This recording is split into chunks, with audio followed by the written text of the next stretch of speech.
하나님 말씀 구약성경 시편 137편 1절부터 4절 말씀 교독합니다. 구약 903쪽입니다. 시편 137편 1절부터 4절 말씀 903쪽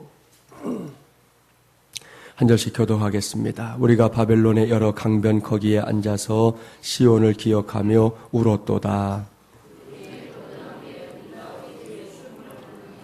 이는 우리를 사로잡은 자가 거기서 우리에게 노래를 청하며 우리를 황폐하게 한 자가 기쁨을 청하고 자기들을 위하여 시온의 노래 중 하나를 노래하라 함이로다. 우리가 이방 땅에서 어찌 여호와의 이 노래를 부를까. 아멘. 서로 축복하겠습니다. 당신은 영적 대각성 운동의 선봉장입니다. 결코 나발이 되지 맙시다. 네, 할렐루야. 네, 오늘은 제7차 특세 13번째 시간입니다. 오늘은 당신이 지키려고 하는 것은 무엇입니까? 라는 제목으로 하나님의 말씀을 전하도록 하겠습니다.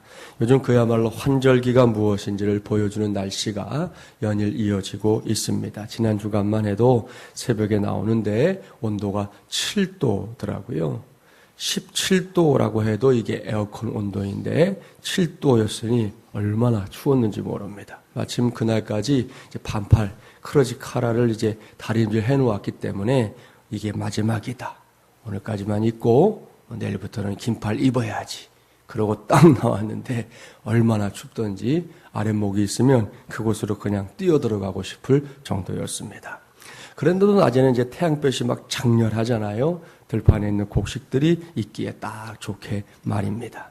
이렇게 일교차가 심한 날씨 때문에 감기 환자들이 급증하고 있습니다. 어제 주일에도 보니까 감기에 걸린 성도들도 있고 또 감기 몸살로 아예 몸져 누워서 주일이지만 교회 나오지 못한 그런 성도들도 있었습니다.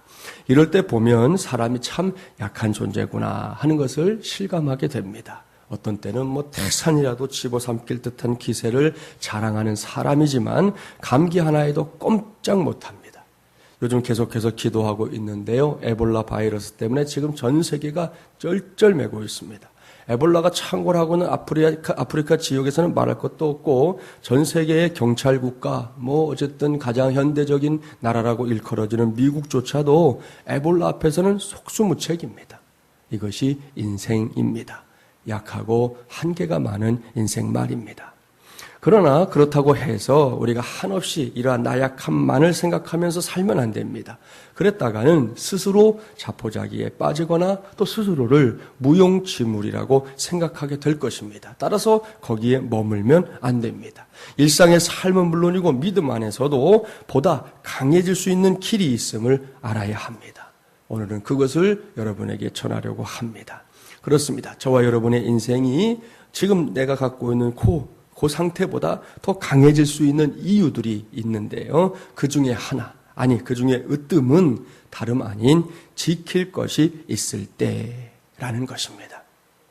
예를 들어 볼게요. 어제도 제가 낮에 말씀 전하면서 부모의 바람, 부모의 소원, 하나님의 바람, 하나님의 소원으로부터 왔다 말씀을 드렸잖아요. 어떤 상황에서 자녀를 지켜야 할 때 부모는 강해집니다. 그것도 아주 강해집니다. 얼마 전에 뉴스 보셨을 거예요. 한 가정에 불이 났습니다. 소방서에서 출동해서 진화를 하고 난 다음에 보니까 젊은 엄마가 1살 배기 딸, 또 8살짜리 아들의 시신이 그 베란다에서 이렇게 발견이 됐어요. 그런데 그 모습이 정말이지 기가 막혔다는 거죠. 이 소방관들이 인터뷰하는 걸 보면 이 거실에서 이제 불이 일어났으니까 불길이 막 움직이지 않겠어요? 더군다나 이제 베란다 쪽으로, 공기 있는 쪽으로 이렇게 불이 빠져나가니까 이 엄마가 딴에는 거기밖에 피할 수가 없으니까 아이 둘을 데리고 그리 피한 거예요. 그런 다음에 어떻게 했느냐? 불길이 지금 등 뒤로 막 오고 있는데 아이들 지킨다고 두 아이를 품에 안고 등을 대고 거실 쪽으로, 그러고는 아이들을 끌어안고 셋이서 거기서 함께 세상을 떠난 거예요. 여러분, 거실에서 나오는 불길을 막으려는 뜻이 아니에요. 정말로 막으려고. 이 몸이라는 게 불 앞에서 얼마나 약합니까? 그럼에도 불구하고 내 자식들 조금이라도 더 살게 하겠다고 엄마가 두 아이 품에 안고 등으로는 불을 맞으면서 그렇게 여러분 세상을 떠나가는 모습 생각해 보세요. 정말 기가 막히지 않습니까? 동시에 얼마나 위대하고 강한 사랑인지 우리가 다시 한번 생각하게 됩니다. 사랑하는 세배용사 여러분 보십시오. 이렇게 사람은 지킬 것이 있을 때 강해집니다. 그리고 그 지킬 것 가운데 으뜸이 뭐냐? 그것은 바로 사명입니다. 언젠가도 말씀드렸지만 고난의 유익이 있다. 성경의 가르침이잖아요. 그런데 현실을 보십시오. 고난을 당하지만 아무런 유익도 얻지 못하는 사람들이 분명히 있습니다. 오히려 고난으로 인해 깨지고 상하는 경우가 있고 고난 앞에서 완전히 무너져 버리는 경우도 있습니다. 그렇다면 우리 자신이나 주변을 잘 살펴보세요. 고난을 통해 유익을 얻는 사람의 중요한 특징이 뭐냐? 그것은 바로 오늘 제가 전하고 있는 대로 지킬 것이 있는 인생이 된다는 것입니다. 성경에서 자주 만나는 이스라엘, 많은 고난을 당했습니다. 그래서인지 몰라도 고난이 많은 우리나라의 역사와 이스라엘의 역사를 비교해서 말하는 경우가 왕왕 있습니다. 그런데 그 고난으로 인해 그들은 멸망한 것이 아닙니다. 고난 때문에 이전보다 더 깨끗해지고 연단을 받아 마침내 바벨론의 포로에서 돌아오게 됩니다. 왜요? 그들에게는 이 세상의 두 쪽이 나도 지켜야 할 말씀, 지켜야 할 노래가 있었기 때문입니다. 그 증거를 볼까요? 오늘 본문이 그 증거예요. 본문 1절부터 4절 말씀 함께 봉독합니다. 우리가 바벨론의 여러 강변 거기에 앉아서 시온을 기억하며 울었도다. 그 중에 버드나무에 우리가 우리의 수금을 걸었나니 이는 우리를 사로잡은 자가 거기서 우리에게 노래를 청하며 우리를 황폐하게 한 자가 기쁨을 청하고 자기들을 위하여 시온의 노래 중 하나를 노래하라 함이로다. 우리가 이방 땅에서 어찌 여호와의 노래를 부를까. 아멘. 이 말씀은 이스라엘 백성들이 바벨론 포로기를 지내면서 하나님 앞에서 불렀던 노래입니다. 그들은 고난의 세월을 보내면서 그냥 시간만 죽인 것이 아닙니다. 노래를 일반 유행가가 아닙니다.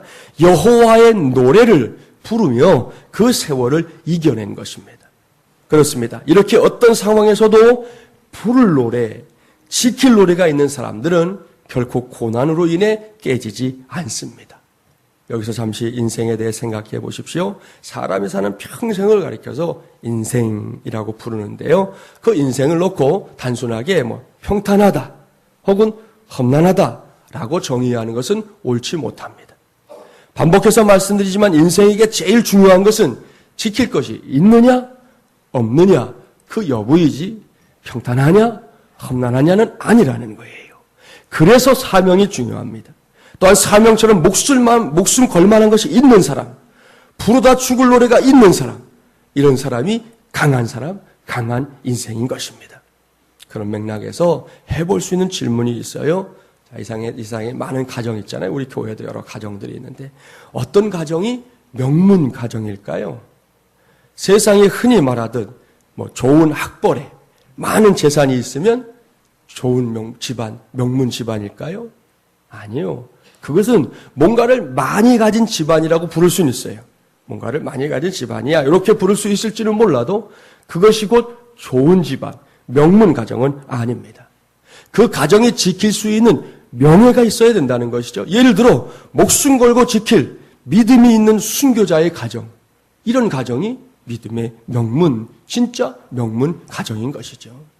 요즘 불경기라고 하지 않습니까? 그렇다면 단순히 경기만 좋아지면 되는 걸까요? 진학의 문제, 취업의 문제가 있습니다. 단순히 좋은 대학 합격하고 대기업에 취업만 하면 되는 걸까요? 몸이 약합니다. 건강해지기만 하면 되는 걸까요? 물론 이런 조건들이 다 갖춰진다면 그렇지 못한 것보다 훨씬 낫고 좋을 것입니다. 하지만 기억하셔야 합니다. 이런 조건을 다 갖췄어도 그때 가서 지킬 것이 없다면 결국에는 헛됨과 허망함 때문에 스스로 쉽게 무너지고 말 것입니다. 우리 사회에서 재벌가의 총수가 스스로 목숨을 끊은 일들도 있었어요. 왜 그래요? 가진 게 그렇게 많은데, 부러울 게 없는데, 다 갖췄잖아요. 세상 사람들이 갖고 싶은 거 다 가졌잖아요. 왜 그래요? 여러분, 그 자체가 헛됨과 허망함에서 아무것도 발견하지 못했기 때문입니다. 그래서 다시 말씀드립니다. 사람이 어떤 경우에든 고난을 당해도 힘들지 않은 이유는, 아니 힘들지만 그래도 견디고 이겨낼 수 있는 이유는 지킬 것이 있기 때문입니다. 그런 관점에서 보면 이 세상을 살면서 제일 힘든 일이 뭔지 아세요? 고된 일이 아닙니다. 고된 일이 아니고 헛된 일이 힘든 것입니다. 여러분도 동의하실 거예요. 생각해 보십시오. 제가 목사니까 목사로 예를 들게요. 어떤 목사가 제일 힘들까요? 고된 일을 하는 목사일까요? 아니에요. 목회자로서 해야 할 일이 산적해서 잠도 제대로 못 자고 먹을 것도 제대로 먹지 못하면 힘이 들까요? 아니에요. 그렇게 저렇게 고된 것은 가치만 있다면 얼마든지 감수할 수 있습니다. 가치만 있다면 밥을 세서라도 할 수 있다는 거예요. 반면에 이 세상에서 제일 힘든 목사가 어떤 목사냐? 그것은 자기가 하고 있는 일들이 이건 열매 없는 사역이네. 이게 헛수고네. 의미 없는 사역이네. 그렇게 느끼는 목사가 제일 힘든 목사예요. 이것은 그야말로 죽을 맛, 죽게 있을 맛이에요.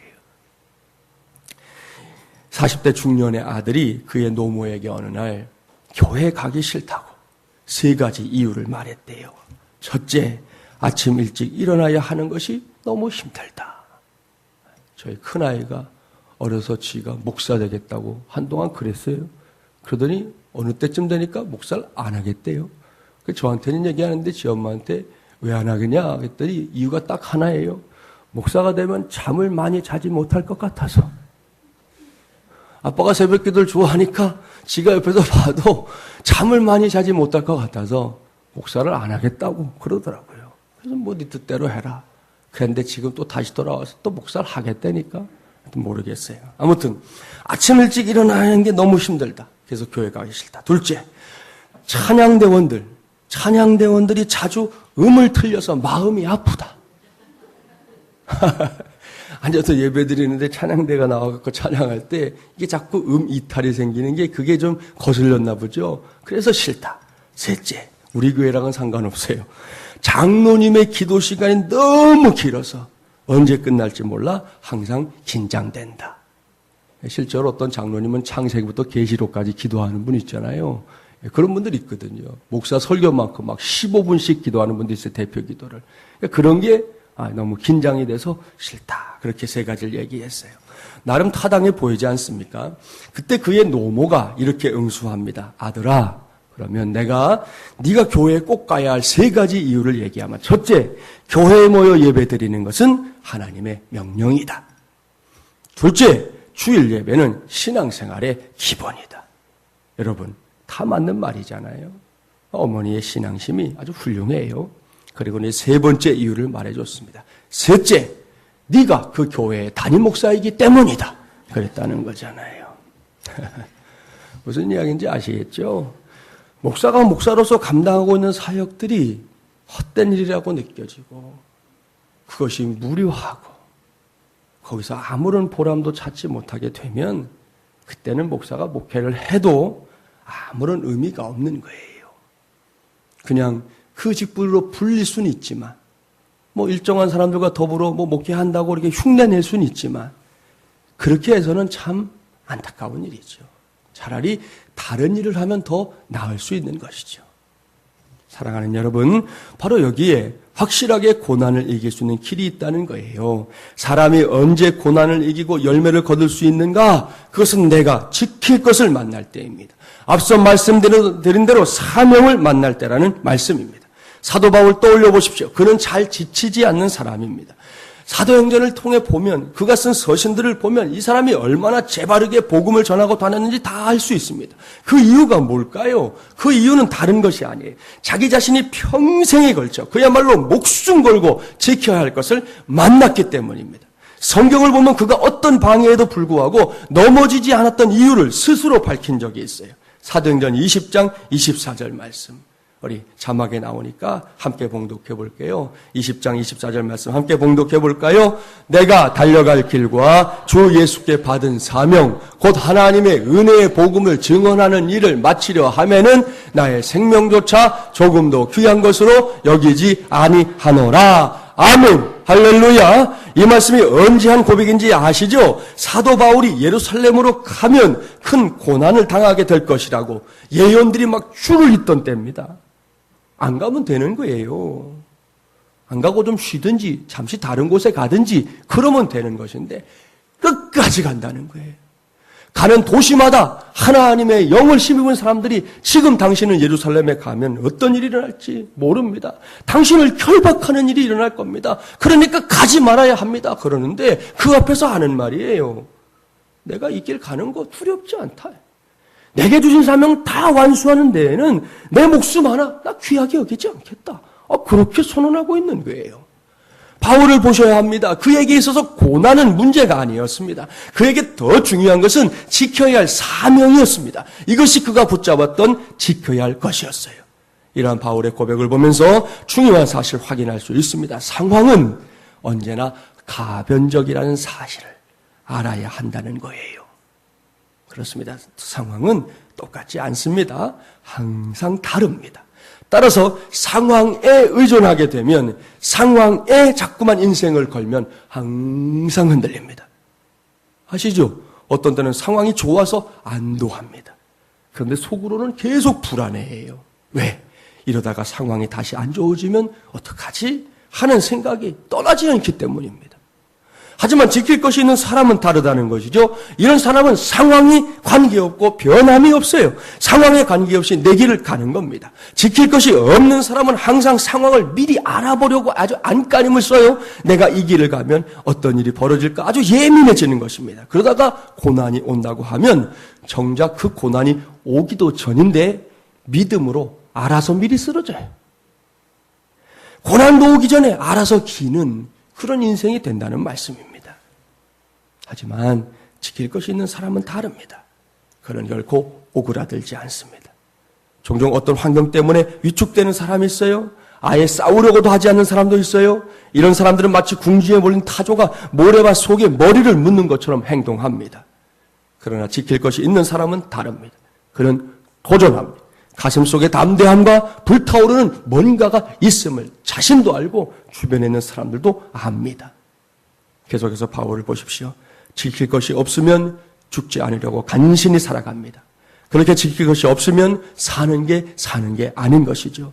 죽을까 봐 걱정하며 사는 흔히 말하는 연명하는 삶이 됩니다. 여러분도 알다시피 세상 최고의 권세는 죽일 수 있는 권세입니다. 그래서 최고의 형벌이 뭐예요? 사형이잖아요. 사형. 마귀가 항상 하는 짓이 그렇게 죽인다고 위협하는 것입니다.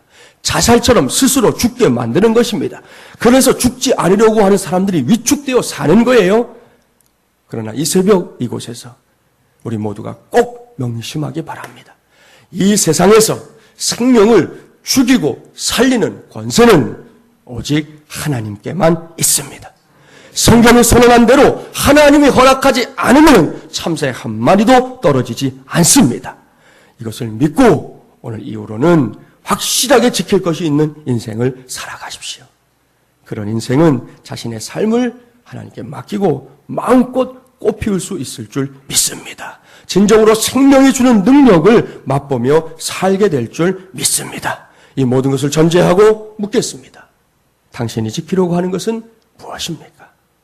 저와 여러분 안에 반드시 지킬 것이 있기를 바랍니다.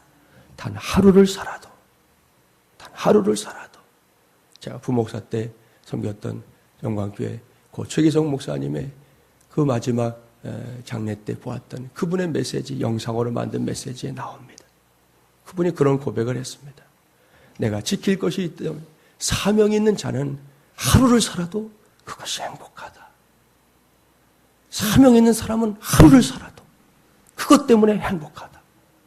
그 어른의 말씀을 늘 생각하게 됩니다. 여러분, 지킬 것이 있어야 행복한 것이에요. 그 지킬 것 중에 으뜸은 이미 말씀드린 대로 사명입니다. 하나님께로부터 받은 그 사명, 오늘 이 새벽을 통해서 다시 한번 확인하고 부여받는 하나님의 종들이 되기를 바랍니다. 그래서 우리 모두가 이 시대와 역사 속에서 하나님의 나라를 이루어 나가는 영적 대각성 운동의 선봉장들이 되기를 주님의 이름으로 간절히 축원합니다. 이제 우리